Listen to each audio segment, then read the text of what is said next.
Isang mapagpalang umaga sa ating lahat, ano?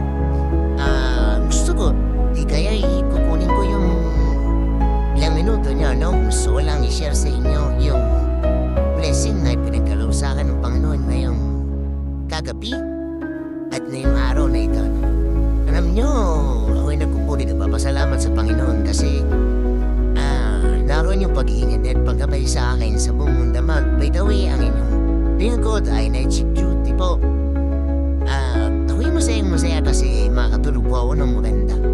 Kasi all accounted po ang aming mga PDL, ano? Walang puga. At bilang isang kawani ng Bureau of Correction, ito'y napakahalaga sa amin. Kahit puyat, naroon yung tukso, naroon yung tukso magtulong, pero salamat sa Panginoon.